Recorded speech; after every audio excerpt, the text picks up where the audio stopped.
and welcome to Restoring the Soul, a podcast dedicated to helping you close the gap from what you're meant to be and what keeps you from being all that. I'm your producer, Brian Beatty. Thank you for listening. Now, in this edition of Restoring the Soul, we reprise a conversation Michael had with John Lynch. John served for 27 years as teaching pastor at Open Door Fellowship in Phoenix, Arizona. And as a gifted communicator, John's a vital True Face staff member, joining the team in 1997. Now, John has co-authored The Cure, Beau's Café, Behind the Mask, and his own story, On My Worst Day. Now, as Michael and John visit at the beginning of today's conversation, you'll hear them refer to a powerful film titled The Heart of Man, which tells a timeless tale of a father's relentless pursuit of his son. We at Restoring the Soul highly endorse this film, which can be seen on many streaming platforms. Again, it's titled The Heart of Man. So now, without any further delay, here's your host, Michael John Cusick. John Lynch, we're finally talking and doing a podcast. How long have we talked about this? I think since 1963. I believe so. I was 8, and I just said, we need to do this. I don't even know you yet, but I know, and I didn't know you because I wasn't born yet, but I actually decided to be born because I'd heard that you had already existed for 8 years. So, man, I can tell right away this is going to be a good conversation. You know what's ironic is I talked to you twice on the phone over probably a 5 or 6 year span, and I've only been face-to-face with you twice, but we have so many people that are dear friends to both of us, and because I've read all of your material and memorized it in Latin, I just have this real affection for you, and I feel like there's just a deeper connection than what is warranted based on the amount of time we've spent together. How fun was it to get to be with each other at the Heart of Man premiere and just validate exactly what you're saying? For years, I would run into people all over the place, and they would say, tell me about you, and they would talk about your impress on their life, and I just thought, I like this guy, and I don't even know him yet. So how fun. What a blast that was to be together and get to hang out at least for a few minutes that night. Yeah, Hollywood in September, and we both got to pretend like we were hipsters for a minute with the DJ rhythm in the background at the Hollywood Club, and everyone looking really great and in their 20s, and me just going, I can't even pretend to be cool anymore. We're old men amongst these folks, but it was a blast. That was so fun. So thank you to you for your role in the Heart of Man. You and some of your team there have really poured into the men and women that created that film and wrote the screenplay. And then your role in terms of the movie, where I learned some things about you that I didn't even know. And you were very vulnerable about your abuse. And I literally have people come up to me and say, do you remember that guy in the movie who said, I thought God was disgusted with me? I'm like, yeah, I know him. And then they'll talk about how powerful that was to say, that's exactly how I felt. And then to talk about basically where you spoke out of today and how you've experienced healing. Yeah, thank you. That was, as I write about, I think in Worst Day, for a long time, I couldn't talk about that. I mean, that happened when I was in 5th grade. Got violated by a kid in a orange crate boxcar of train. And I think I just at that point just went, no one can know this. This is too hideous, and nobody will get me, and nobody will understand. I'll lose my seat at the table. And I had never told one person about that.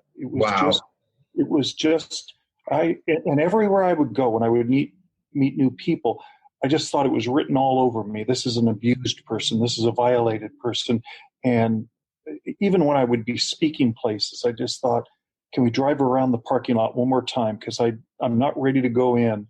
So that has been quite a journey for me, Michael, to be able to, I think I first told Bill Thrall, We were we were outside getting ready to go back into session somewhere in Seattle or something, and I told him about it, and he said, "I am so sorry," and he was so kind and compassionate. But then he said, "All right, we gotta go back in. We're on 5 minutes," and I was underwhelmed by his response and my wife's response. I thought she would leave me for sure and be disgusted with me.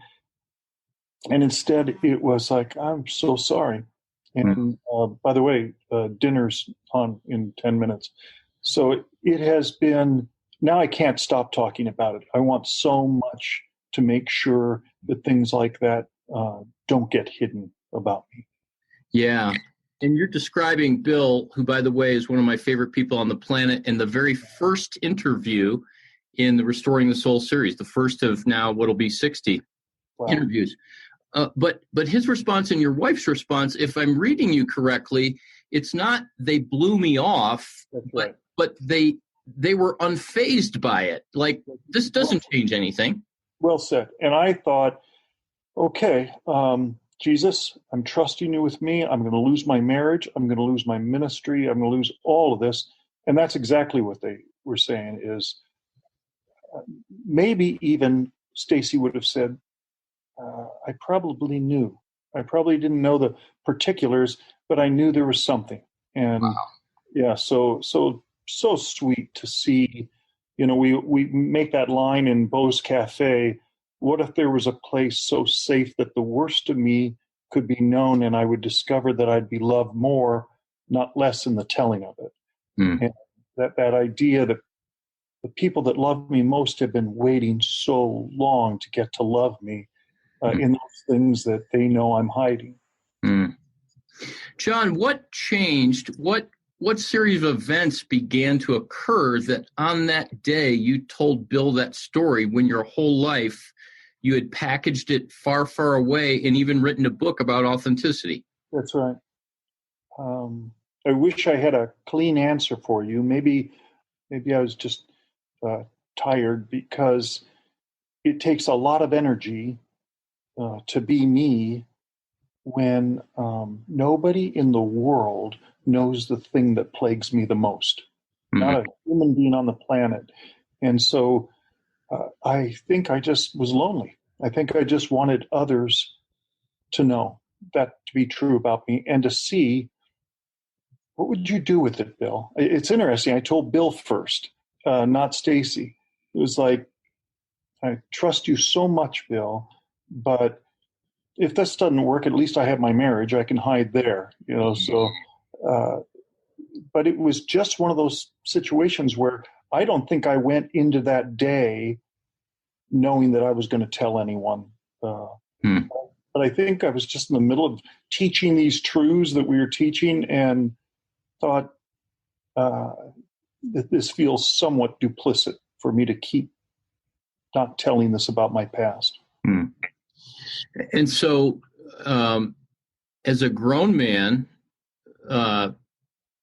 pastor, theologian, author, you really, and I understand perfectly what you're saying, but I just want to make sure that listeners understand all of that, quote, street cred as authenticity and being a man of God, but you were really afraid that Bill and your wife were going to be done with you. Like, you were convinced that that was the end of the relationship. Isn't that crazy? Because I hear you say that now, and that sounds absurd. I mean, right. we teach that we draw closer to each other, and there wasn't anything that I had done. It's not like I had stolen heroin on the black market. It was something that had happened to me. But it felt like if you knew that about me, you would be embarrassed for me, disgusted by me, want to somehow distance yourself from me, because it's just you just feel unclean. That's what you've. Even though I know all these truths about what Christ had done to me and for me, and what was true about my life, what would you do about it? I knew what He had done about it. I knew He and I were good. I knew that there was no problem there. It's just, what would you do about it? And still, even today, probably would have to admit that I struggle with people pleasing, still wanting to be loved by every man, woman, and child, not just now, but who has ever lived. So that's the one. It's Jesus. I knew he was okay with me, but I thought, man, oh man, what will happen to me now? Will people be embarrassed for me when I preach? If this word gets out, will people be embarrassed for me and pull away? All those things are the messages of shame, right? Absolutely. That something is fundamentally, uniquely wrong about John Lynch, and more so than Michael, more so than anybody on this planet. Even though I know and can preach and can teach the truths of authenticity, of grace, of forgiveness, of a shame-free identity, of all those things, it's still, there's a lag time in believing that in my real relationships. Yeah. It keeps a lot of us for a long time. I keep running into people who tell me I'm just now starting to trust to take off my mask. And there are people who've been in ministry 30, 40 years in significant places. So tell me about all of this that we're talking about that happened in your life. This is really the heart and soul of your mission, is to bring this good news to people. And you're not a psychotherapist. You're not Brene Brown, an academic that's going around doing research or talking about this. You filter all of this into and through the gospel, so that the gospel really sets people free, and so that the gospel is more deeply understood. So talk to me about how that came to be in your life. Yeah. Well, thanks. I came to Christ December 23rd, 1979, through my high school students when I was teaching here in Phoenix at Arcadia High School. And I thought you were going to say through your high school students in your youth ministry that you were running while you were on staff at the church. No, but these, I didn't know the first play. I was an English teacher and a drama teacher, and I didn't know the first play that I cast. 2/3 of the kids were Young Life kids, and they would just stay with me after rehearsal and just talk me through. Somebody had given me a Keith Green album. Somebody had given me a Slow Train Coming album by Bob Dylan, and the last thing in the world that I was supposed to do was become a believer. And so I, in this studio apartment, December 23rd, 1979, I didn't know what I was doing. I didn't know how to say it. I got down on my knees and said every single day I kept renewing it because I wasn't sure it took. And, but I was the most free, playful, happy, delighted person that you can imagine. But it's interesting to me, I got religious within 6 to 9 months of that. That shame, I thought, if I felt dry or if I felt any distance from God, I thought, I've messed this thing up. I knew it. I was a loser. I was a failure. I lost my girlfriend, the homecoming queen, and this is going to be just like that. If you get to know me enough, close enough, you will reject me. Mm-hmm. And God is no different. And I've done enough things to disappoint him and hurt him and anger him or whatever. So when I came out of seminary, I went all the way through seminary, I think, believing that. Got my MDiv, Kappa Tau Sigma, did really, really well. But I would say that I had a worm theology. And I showed up at this place, Open Door Fellowship, where I still am after all these years. And Thrall was there. And here was this CPA, this ex-CPA, this politically conservative dude in a suit with a bunch of hippies in his audience.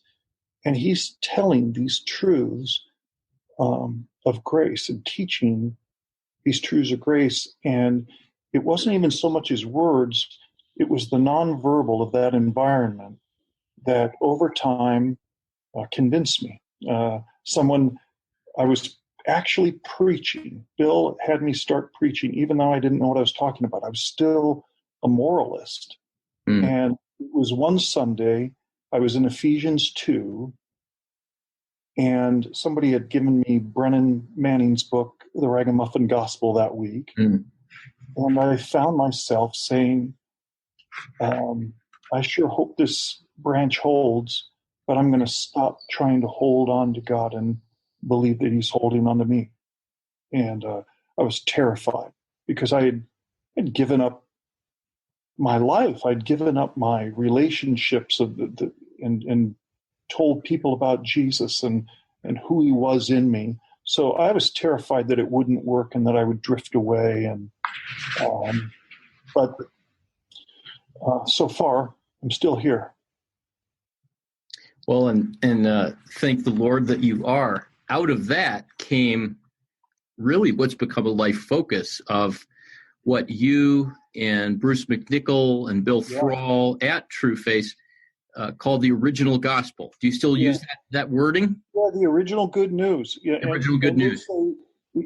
It's stunning how quickly the church gave up the original good news, isn't it? I mean, when you look at how quickly moralism, law, performance, sanctification by my good works kind of overplated that freedom, the gospel. So it's become an obsession to be able to offer that good news to others who are still believing that somehow they, apart from Christ in them, that they're bringing something to God to impress him to be enough.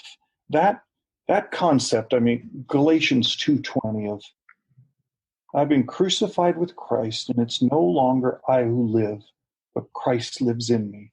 And the life I now live in the flesh, I live by faith in the Son of God who loved me and gave himself up for me. So the freedom of believing that I'm not just a saved sinner, but something happened that actually fused me with Jesus. And I don't know where he leaves off and I start up, but I'm a brand new creature. I can never be identified as a loser again or as a failure, that he's crazy about me. There's nothing he can do to love me more or that make him love me more, or nothing I can do that will make him love me less. That trusting that I won't take advantage of grace, that I don't want to play a game with God, trusting that his nature in me is enough to actually vitally cause me to get to obey from my heart. That's been a game changer for me. And to watch my children grow up in that, to watch my friends grow up, and now to be the 65-year-old man. I just turned 65 on the 16th of February. Happy birthday. Thank you, friend. It was my birthday month, and so it just ended. So my daughter had set up that every single day, man, I may not make it through the interview. I may pass on or be translated. I read her tribute to you on Facebook. That was amazing. I teared up. Oh, man. Well, every day she set it up that somebody out on our front porch, there was a basket, and every single day, some friend of mine, there would be a note in there from her letter and a gift. And so I got 28 days. It was a bad month. It should have been like September or something with 31 days. Oh, Michael, it has been incredible. And I will just stare at these letters and say, could it be true? Am I this person in me that they're describing? And because I trust them so much and love them so much, I go, yeah, this is who you've matured me into, God. Thanks. So it's been an amazing journey to hope, to go from that place when you're a young preacher of these truths saying, I hope this is true because it would free people. I hope it holds. I hope these words that I'm saying, I'm not just slanting scripture to say what I want it to say. I hope that I'm teaching accurately these truths so that they can transform a generation. So to get to be 65 and go, well, for crying out loud, it actually works. It really, this actually has played out, and my kids don't carry a lot of the stuff that their dad did and does. And my grandkids have a chance of it not even showing up in their lives. Now, that's pretty beautiful. That is beautiful. And isn't that the power of the good news that we all hope it has, is that it somehow takes root, and it not only changes us from the inside out, but somehow that it changes the legacy of our children and our children's children. And your description of that, you get a glimpse of how that happens. Yeah, there was a time when I don't know if I have good language for this. Maybe the first time I said it, where I wasn't present in the moment with my family. That John Lynch was still watching from behind a mask. And I have to say now, my grandkids and my kids, they know the real John Lynch the best I know how to show the real John Lynch. And I get to enjoy them, and they get to enjoy me. And so that this birthday was just one of those times where your family gets to say to you, Dad, this has been real to us. This is not just about it being real for you, but this is huge for us. It paid off for our family. Wow. Thank you for sharing that. Yeah. You know, as I watch you on the screen, and our listeners are not going to see the video, I see that you're, for probably 2 or 3 minutes, you've been welling up with emotion just thinking about this. And I'm struck by how much more vulnerable it can be to share these longings and this incredulity of believing we really are that loved, that it's more vulnerable to share that than it is at times to share, I was abused, or here's this horrible thing about me. Because that is a mark upon us, but it was in the past. Yeah. And in the moment where you're just ambushed with love and affection, you have to let go of control to really receive that. And that's right. There's certain days where I just didn't even want to open up the letter because that's so fragile. And you do lose control in that moment in daring to receive that kind of love. So just the last thing about watching your face, it makes me think of Romans 2, where it says that it's God's kindness that leads us to repentance, right? It's not beating the crap out of ourselves, as you and I are both so familiar with as our reflex, but it's really resting and living in that gaze of love. Gosh, I wish we could give that gift. I wish we had words and some way that we could give that gift. When you talk about my mission of what do I hope to get across, it is the kindness and the tenderness and the beauty, along with the power and the sovereignty of our God. And I think I want so much to display that in language, and in the way that we talk about love, that like men can talk about love, that we love each other, that we could learn to talk to each other without the put down, without the rough man talk, that we could be men's men by expressing vulnerability and authenticity, and to be able to give and receive real, true, deep affirmation of who we are, not just what we can do well, but who we are as people and what we value. And to be able to say that to each other it just allows us to dare believe that this gospel, the kindness of our God, it brings us to a place of just saying, here I am.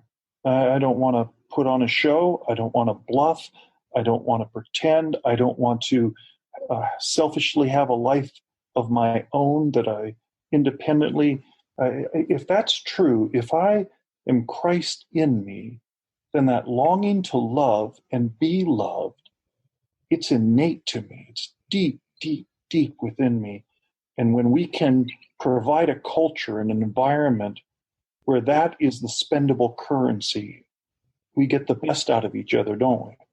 Yeah, yeah. I mean, it sometimes sounds cliche, but love, true love as embodied in Jesus, who points us to the invisible image of God, that kind of love really is just transformational. It's what changes the world by changing one person at a time. That's right. And it's, I remember we were with Ernest Borgnine one time, long time ago. McHale's Navy. Yeah, but a group called EBMUS. We started this group called the Ernest Borgnine Memorial Music Appreciation Society, and we'd get together and just play music for each other and hang out and have cigars and drink wine and pray for each other. And it was a beautiful thing. Anyway, before he passed away, he found out about us and he showed up. And he came to one of our events. And at the end of the weekend, he just said, guys, all my life I've been affirmed for what I can do. This weekend was the first time I've been affirmed for who I am. Wow. And a bunch of men half my age. And he said, if I thought church was like this, and you guys haven't talked to me about church or God, but I know that that's what you guys are about. If it was like this, I would go. And so it was a beautiful, sacred reality that, man, I think a lot of us are afraid if we really do truly affirm each other that it'll go to our heads and we'll be prideful. But in reality, affirmation, it humbles the heart. When we get affirmation, it melts our heart, and I want to do more of who you say I am. I want to be more of that in the place that affirm me. It's a sacred, beautiful transaction that I think if we got that, we would do it in business and marriages and family and friendships and churches and small groups and father and daughter and mother and aunt. I don't know if that's possible. Mother and aunt, somehow. We know what you meant. Yeah, but we would absolutely spend it like confetti. It's interesting to me, not in a bad way, but again, I'm 53, you're 65. You're kind of the older brother figure to me. And when you were talking about the letters for your birthday and those words of blessing, your response was, and I say this in relation to that love puts us in a place of humility. You said, could it really be true? Yeah. You know, so there's that sense of, we don't just immediately go, oh yeah, I'm awesome. You know, because nobody reflexively believes that since the fall, right? Because the accusation and the lie against us. But then Christ allows us to go, maybe that is true, and maybe there's something more than my brokenness and my sin, and maybe there is glory there. Amen. Amen. Amen. Amen. I truly believe that. I think those of us who are in authority or have roles, I think if we knew that that's what that would do, that it would unlock this confidence that the gospel's true in me, that it's actually worked. That I remember the first time in my staff, when I was pastoring a church, and they put me in the middle. It was on my birthday, and they surrounded me, and every person affirmed me. I just went out. I had an appointment at Sweet Tomatoes, and I was out in the parking lot, and I just sobbed. I just thought, God, you did it. The person that I longed to someday be, not identified by my shame, but freed to love and be playful and convince others of this environment of grace that they could live in. You made me a real conduit of that. And people are telling me that. They're telling me about this environment that's freed them. I just sobbed that it could be true. I love that word playful. Through our friend Paul, he uses that word a lot, who says that God didn't save us so that he can use us. He saves us to make us whole, and then calls us out to play. And it seems like the most playful people with that kind of childlike joy are people that have been, for one reason or another, brought against the wall and had to encounter that kind of relentless, merciful, unending love that just leads you to a place of going, I'm free. That's right.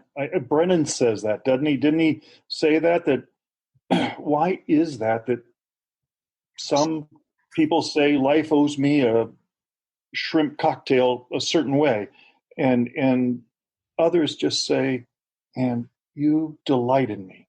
You're not ashamed of me. You enjoy me. You love to play with me. You wanted there to be a Michael Cusack on this earth at this time, exactly the way you are, with all of your personality and all of your idiosyncrasies and your insights and laughter and playfulness. He said, I want one of him. I want to make sure there's one of him. And that he absolutely takes great delight and joy in the essence of our being. And it blows him away that we get to have this friendship and this, and he yelps when we get to hang out. That's a crazy thought, but to dare believe it, to dare rest in it, that's why I love the Heart of Man. I when we read that originally, I thought this could be the hokiest movie maybe ever produced.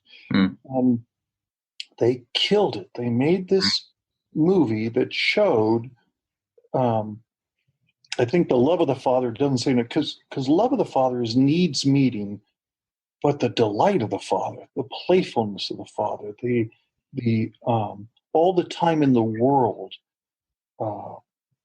attitude of the Father. Man, I love how that movie conveys it so wonderfully. Just through the sun. You know, we were sitting there in that nightclub in Hollywood, and I saw, and I'm sorry I'm blanking on his name, but the actor who played the father in the Prodigal Son remake within the Heart of Man movie. And he and his wife, who I believe she was born in Poland. Yeah, that's right. That's right. And he looked totally different.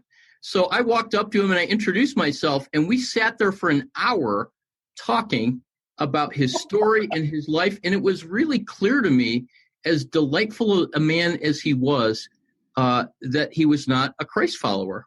And I hope that doesn't break people's hearts who have seen the movie.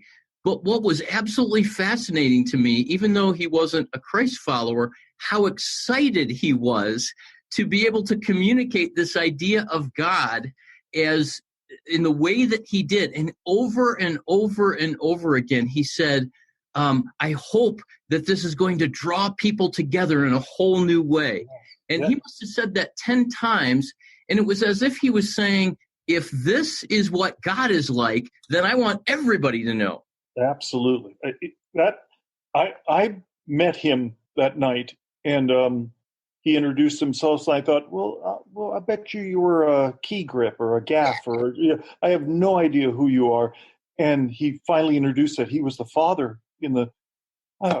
Oh my! You look nothing like it. You seem nothing like it. What a brilliant acting portrayal! But I had that same experience. He was there that evening with us, and during the experience of the making of that movie, and he said, if this is the gospel, then I only know how to ask the question of how to get all in, but I want others to get this. Right. Yeah. I thought to myself at that moment and later that night, and I'm quoting Mike Yaconelli, who first said this to me, but I said, if he's not a Christian, then I'm not a Christian. That's right. Because his heart was somewhere that his culture and his words and his understanding just couldn't articulate. So, how do you not embrace something that is so good that you want to give it away to others, even though you don't know what it is? So, well said. One of the major themes, even through the novels, that I want to unpack a little bit is this idea of the two roads or the two rooms. And will you talk about that just to give people a framework? Yeah. So Bill and Bruce and I have been together for a long, long time. The conviction that we would test these things out in community. We've written almost all of our books together, 3 authors together, which is a publisher's nightmare, and it's not easy to do. But it's been an honest, vulnerable, powerful, horrible set of relationships to do this, and I can't imagine doing it with anyone else. I can't imagine doing this when either Bill or Bruce is not part of it, or I'm not part of it. Just astonishing. But they came to me. They had gone on a retreat. I was preaching an open door at the time, and they had already started up True Face. I wasn't part of it yet. They came back to me from a retreat and gave me this concept of from Hebrews 11 that he says without faith it's impossible to please God. That noun form of the word pistos, that faith, and the verb form being trust. And without trust, it's impossible to please God. And they came back and tried to present to me that they were setting pleasing God and trusting God in opposition from each other. That we can be a group of people that promotes trying to please God as our primary motive instead of trusting God. And I said, guys, you can't do that. That's terrible. But no, that's wrong. And they said, no, John, not pleasing God. Of course, it's important. It's sacred. It's everything. But it just can't be our primary motivation, or it'll imprison our hearts. I said, no, this is a bad idea. Go back. Try again. And as we talked that night, I thought, that is one of the most salient distinctions of the gospel that I've ever heard. And they said to me, well, we're happy with that because we've been invited to go speak to the Navigators National Conference, and you'll be the one coming up with a message for that on those things. So the humility of those guys to say, Lynch, you're the one who's supposed to bring this, still blows me away. They still do it. They still put me in those spots when I haven't been the primary source material of taking it from the Word, and they'll say, John, it's on you now. So that was actually when I gave the Two Roads talk, it was the second time I'd ever tried, maybe the first time I had ever put it fully together as a message. And I got to walk out on the stage. I didn't like the Navigators. I thought they were kind of a rough organization at the time. And my son was running a cross-country meet back in Arizona. I didn't want to be there in Florida giving this talk. I walk out on stage, and I hadn't seen the stage. They brought me from backstage, and I walk on. There's these 2 walkways that go out into the middle of the audience. Oh, the pleasing God path, trusting God path. I thought, I'm in puppy heaven. This is going to be fun. But that conviction of the room of grace and the room of good intentions, that most of us spend our lives striving hard to please God enough, working hard on our sin to achieve an intimate relationship with God. And instead, to dare believe that what he wants is me to trust who he says I am in him and who he is in me, and that will please him. That by itself will please him, that I'm Christ in me on my worst day. And that dynamic of that being true not only pleases him, but it frees me. It causes me to sin less. It causes me to love more, to depend upon that simple reality of I am Christ in John Lynch, wearing a robe of righteousness all the time, that I'm actually righteous, actually holy, not someday or forensically or judicially or poetically righteous, but actually And now I'm just maturing into that DNA. And when I get a hold of that, it breaks the power of things that have plagued me all my life.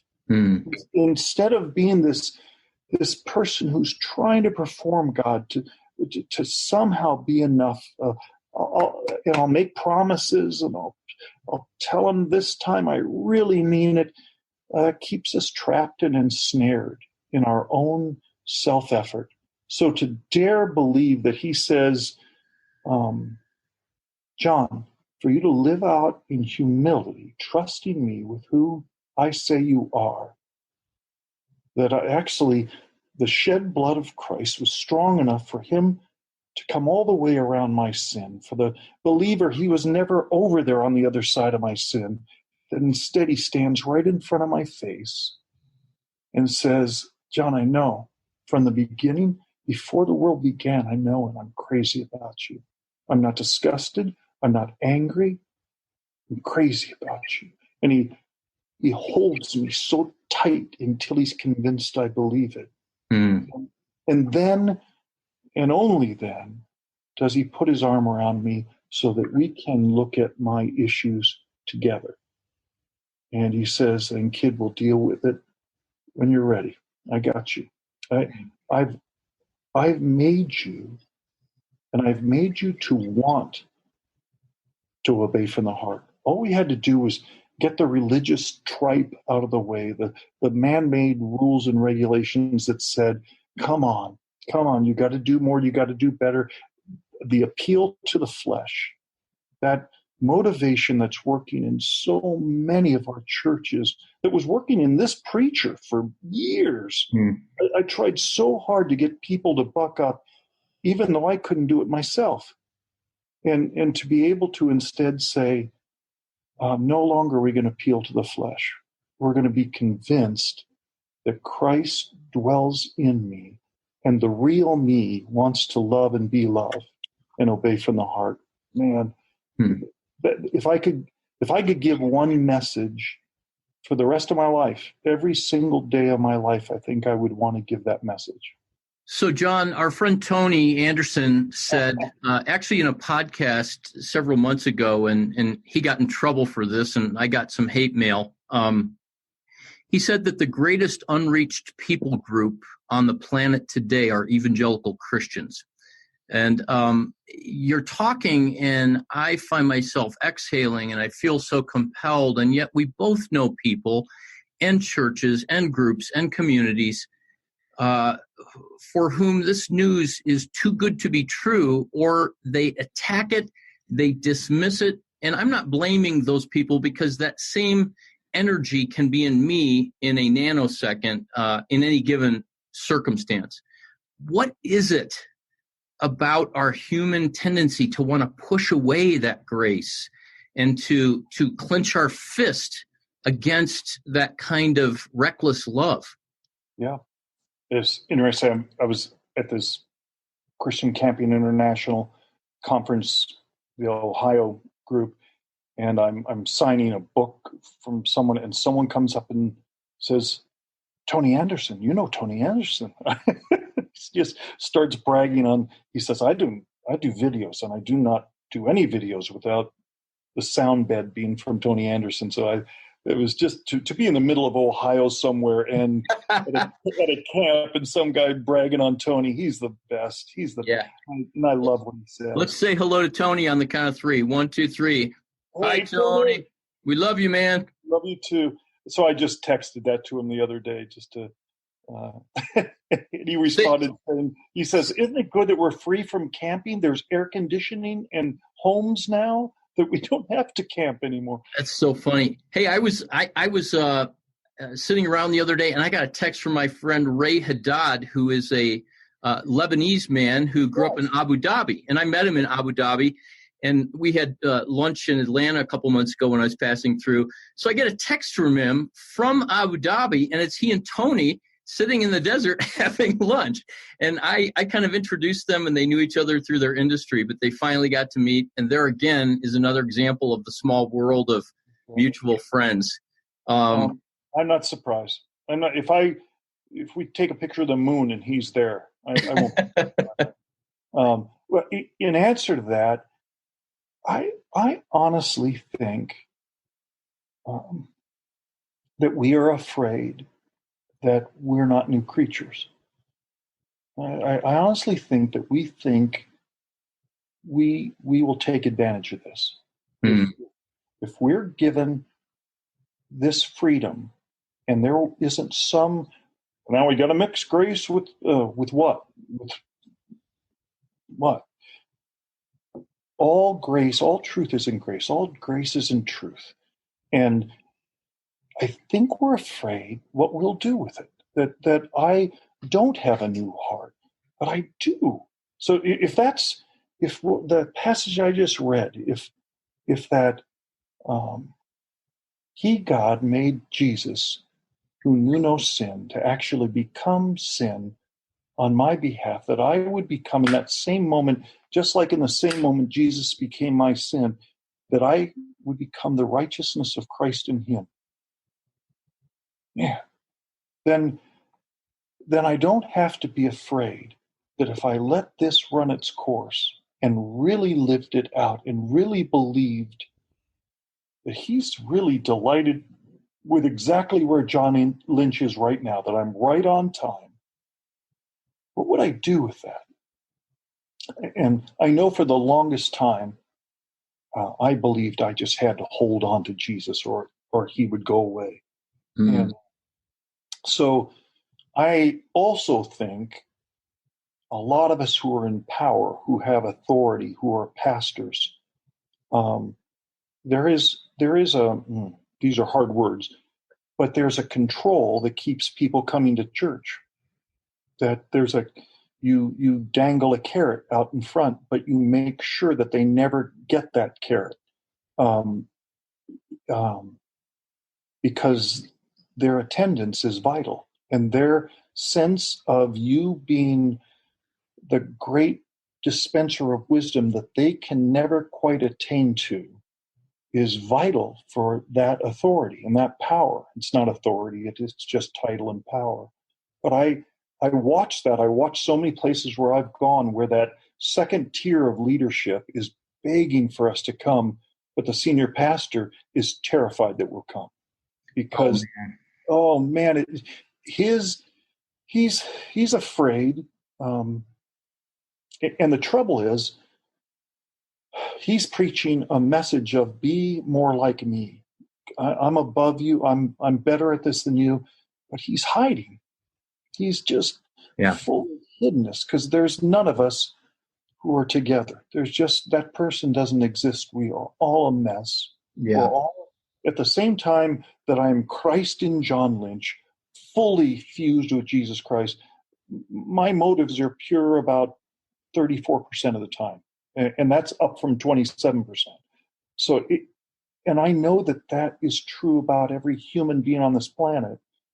So it's terrifying for a pastor to dare believe these truths if you haven't believed them before, because it's so hard to change the horse in midstream. And the thought of having to say to your congregation or your whoever it is you're leading, I think I've seen this wrong. Will you go back to shore with me and let's get a seaworthy boat, and we're all going to get a little wet in this process. It's scary. It's terrifying. Yeah. So I think I keep hoping this next generation is able to grab these truths, because sometimes I wonder if Tony isn't right, at least about my generation, that it Yeah. Well, I mean, how many times have you and I been converted? And I don't mean the salvation to get us into heaven, but that deep sense of, could this really be true? That's right. And I think until life has not worked, whether through physical suffering or sin or brokenness or loss, when you hit that wall, as you guys talk about, then you've got to turn to something deeper that you can't manage or control. Yeah. That line that we say before, the one about love more, not less, than the telling of who I really am. We make that statement. We're all awakening to the pain of realizing I can't control my world the way I thought I could, stuck with unresolved issues whose symptoms I'm trying to fix without the help of anybody else. That we can see it, but I don't even know what the issues are. I just know I'm trying to fix symptoms so I don't embarrass myself. Just even recently, in the last few years, I've struggled with incredible pain with this stupid neuropathy that I've battled with, this nerve pain. And the answers, you have to answer the sovereignty of God issue, the goodness of God issue. You have to answer all those. You have to have someone with you help you unpack those maybe lies that you've told yourself and didn't know how to stop telling yourself. That God, are you as good to me as you are to others? You love me like you love others. And to have someone, like you say, I have to get reconverted again. I have to believe this now in a whole new set of circumstances, in a whole new normal of, I just had a stroke 6 months ago, or 9 months ago, and I can't even remember dates any longer, but I had a stroke, and it's just like, okay, this is my new normal now, God. Where are you? Where are you when my gifts might not get to be used in the same way? Where are you as I'm starting to walk off the stage? Where are you in my identity when I got so much affirmation and adulation and love and delight by being this guy, and now I can no longer maybe be that guy. Where are you now? So it's constantly saying, is this true now? It's not an aorist tense. It's a present tense experience. I love what we say that it's maybe a long walk to get to the room of grace, and it may be a long walk to get to the room of good intentions, but the distance between the two rooms is about 5 minutes. That the room of good intentions, I have a smoking jacket there. I know how to get there. John, if you have a couple more minutes, because I know we're at the top of the hour. I just sit around here waiting for people to call. Go. You just brought a topic up that I had no intention of talking about, but my heart literally started to race. I think because it's personally an issue I'm wrestling with, but I sense that this is an issue for a lot of people in the age group between I'm 53 and you're 65. And I want to call it walking off the stage in a way that's free. And here's my story and my background is for years I was like, well, if I don't get a PhD, then I'm not as good as blank. And if I don't write a book, then I'll never be as valuable as blank. And if the next book I write is not a New York Times bestseller, then I can never die happy, and on and on and on. And I find myself at 53 in some ways like in my prime and freer and healthier than I've ever been. And yet I'm also aware that that there's a sense in which I'm becoming more irrelevant in terms of all the things I used to think were relevant. I no longer have to be funny when I go up and I speak, and I no longer have to worry as much about how I do. But there's this increasing sense over the next 10 years, 5 years, 20 years, that the curtain's going to close and someone else is going to walk out and I'm going to walk back. And that brings me a sense of existential terror. And so it's a little vulnerable talking about this on a podcast because who knows who's going to listen. But when you said walking off the stage, how do I do that with a sense of kind of exhaling in the same way that I talked about in the easy way, but to be able to go, what I bring today or tomorrow or 20 years from now is enough. And so, Bill Thrall, he's what, 78 or 79? Yeah. And he stepped back from the public eye to some degree. Yes. And other men, I talked to Gordon MacDonald not too long ago, and it feels like, I can't do that. I've got to push more, run harder, be more successful. And that's bondage. Yeah, absolutely. Well said. So give me the advice. Give me the steps. Well, there's no steps and no advice. And just first this, isn't it interesting? You say that about yourself, and it causes me to love you more. It causes you to be vitally interesting to me. And I know you should be vitally interesting anyways. I know who you are and I know about you. But truly, we've gone on spendable currency from other relationships with each other. And what you just did, I just went, so how do I get vacation time with this guy? Because that's authenticity that makes you relevant in this next generation. I just thought, how fascinating, like you and your bride are in the study guide for the heart of man. How fascinating that Jason Paymer and Jens and Tony, that they chose old guys and old girls to tell this story when it came time for the heart of man. These next gen directors and producers and writers wanted us. They wanted old cats because they trust our message now.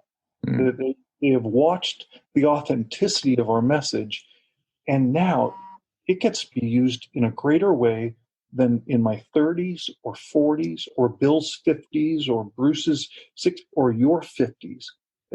You'll probably find out that some of your most important stuff is in your 60s. And when people used to tell that to me when I was in my 30s or 40s, I thought, no, I'll be senile. What, are you kidding me? But I am delighting in the season. And it's so interesting to watch as I'm trying to step off the stage, because that stroke did something to me that caused me to say, I do not want to miss my kids and my grandkids. I do not want to miss playfulness. I do not want to miss people with a glass of wine sitting around my fireplace, getting the best of me without that stuff that caused me to hurt people because I was still striving to be someone great. I want them to get that. And what I discover is that's true is I can't get off the stage. I'm trying to get off the stage, but I've never been busier in my whole life. I'm getting to write this devotional for True Face right now. I never thought a devotional would even make sense, but I'm 150 entries in to this year-long devotional, getting to talk about this practical reality of the language of love and how we get to affirm each other and love each other, and then just playful, silly pieces. So all that to say, I love what you said, that we are less relevant in the terms that we created way back then. But those the terms of relevance have changed for us. And you even know the answer to your own question, because you know the terms of relevance have changed for you and for the people that you cherish and value. So, and it's so interesting for me to think, would I think more of you with another book written, or if you got a doctorate behind or in front of your name, or if you took stage at whatever the conference is? And the answer is no. You would not be more interesting or more delightful or more relevant or more important to me. What just happened 5 minutes ago in you saying the words that you did to me? That's why I think I wanted to say that, because I just went, well, now here we are on this Zoom cast, and I go, I know who you are. I really, in real time, know who you are. Yeah. So I think there's a whole generation who need fathers, and they need big brothers, and they are counting on. There's these beautiful guys out of San Antonio, Chad and Ree and others, that they seek us out now because they've watched that we've had a chance to fail and learn and stand in these truths, and we're just more interesting and relevant and important to them than we could have been in our 40s or 50s. Man, you're preaching to my heart, and it's interesting because you said I already know this, and you're right. But when you were speaking about walking off the stage, and here's a phrase I often use, there was a part of my heart, a fragment of it that went, I can't do that. And then as you started to speak, the rest of my heart that knew that exhaled again. But let's come full circle, and this will be a great place to end this conversation for the sake of time. As you were talking, I pictured myself 5 years from now, 10 years from now, 20 years from now, with none of the adornment, none of the charm or the the skinny jeans or anything that I think would make me additive. And I say, could it really be true? Yeah. Could it really be true that I could just be a naked old man with a cane and coughing and that people would go, I want that. Not Michael, but Christ in him. That I want to be holy. And man, that changes my perspective. Amen. And that makes me believe. So I want people to hear that, just like I said, oh, well, you really believed all those things, like your wife and Bill would leave you, if you shared who you were, and that here I am going, of course my value is not defined in my speaking ability or anything like that, but deep down there's a part of me that's not yet been converted that goes, could it really be true?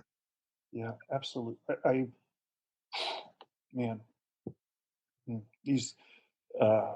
hope this is valuable for someone else other than us, but it sure is valuable for us. The other day, I said to Amy, my oldest daughter, who has 2 children, Ridge and Navy, they're 2 and 9 months. And I apologized for her, to her, and I just said, I'm so sorry, this neuropathy, it keeps me sometimes from getting down on the ground with your kids. And and she just says, Dad, I don't even know that. I just know that you're Dad, and I want them to be around you every chance I can. She just doesn't even see who I see, who I think that I'm not. She just sees this man that she's fallen in love with and loves and trusts and needs and wants her kids to have my influence. And inside, I'm a mess. And all she can see is this really good man. And God does that. God vindicates. God builds into, and then makes sure that he allows people to. That's what this whole last month has been with these letters that I've been getting. Is he lets us. That's all they're doing is saying, "I see you. I see who you are. You're not handsome anymore. You're not fast anymore. You're not as sharp. You're not as funny as you used to be anymore. But I need you more. I delight in you more. And God does that in us, and He's responsible for allowing others to see us that way, And I have to count on him that he's done that. And Michael, I just want to tell you, you're already there. You're just already there. And we're just getting to articulate those conversions that we're having to each other. And it's just so good. It's so good for me to hear you say the words you're saying. It causes me, it causes me to trust you, really trust you. I wish we could even preach that to a lot of other men, that's a great, great gift that we get to give it to each other. But there are a lot of people on those ladders still trying to perform, and they are devastated because it's just like that attractive woman who realizes, I'm not as attractive. What do I do now? Who am I now? A lot of us who have depended upon our relevancy have lost those venues and are afraid that there's nothing there behind the screen. So powerful. I feel like this podcast was for me, and also just to connect with you. I just feel poured into by your words and trusting that this is helpful for others. So I'm going to get in touch with you, and I'm going to fly down to Phoenix and sit around your fire with you. Well, that would be, you will have a place here and you will have a place around my fireplace, because that's right in these years, especially with this neuropathy, that's where I'm doing life best and most, is in those conversations that we get to have with each other like this. That's all it is, an excuse for guys to sit down for a while. Yeah. So I would love that. I can't think of a better way to end my Friday afternoon at 4:00. It's been a full week, but man, this is not only the cherry on top, it's the icing and the cake. Well, my friend, we've talked about doing this for a long time. I'm just so grateful we got to. And Me too. Love you, John. I'm thankful for you. Michael, same here, my brother. All right. Thank you. Thanks for all that are listening today. So we've wrapped up another episode of Restoring the Soul. We want you to know that Restoring the Soul is so much more than a podcast. In fact, the heart of what we have done for nearly 20 years is intensive counseling. When you can't wait months or years to get out of the rut you're in, our intensive counseling programs in Colorado allow you to experience deep change in half-day blocks over 2 weeks. To learn more, visit restoringthesoul.com. That's restoringthesoul.com.